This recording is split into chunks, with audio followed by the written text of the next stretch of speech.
Good morning, guys. How are you? I'd be up near the balcony and you'd see birds fly past. We had a few kookaburras that started to visit daily and it was so magical. Hello. They just sit and watch you.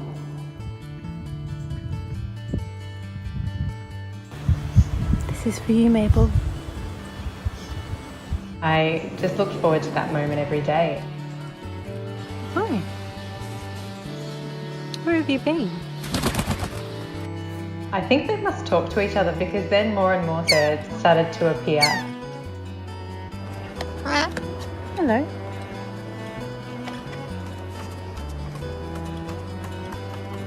First birds that usually arrive are the galahs.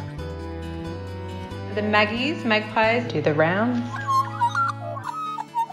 And then the kookaburras come at the end of the day.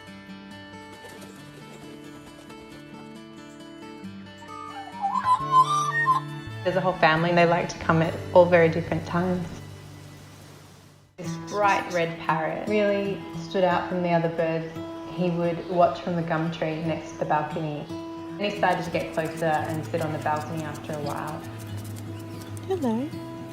He'd sit there and stare through the window, which was really cute. Then one day, I'd been sitting outside with him a fair while and he jumps on my shoulder. Hello. How have you been? How have you been?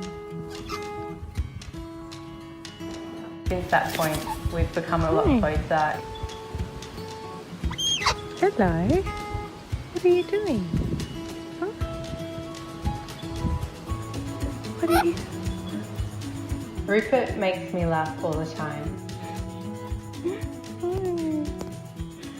He chooses not to fly to you, he chooses to run down the balcony.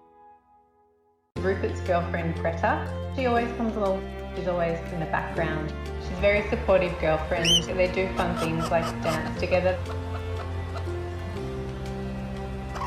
When he's not here, I just imagine him having the time of his life with Greta. He does pop back occasionally, and that just brings pure happiness to see that he comes back to say hi. You'll see different birds come and go, and so that has taught me that you really need to appreciate what's in front of you. There's something which is so soul enriching about spending time in nature, particularly during lockdown. I'm so appreciative that I was able to experience this during that time.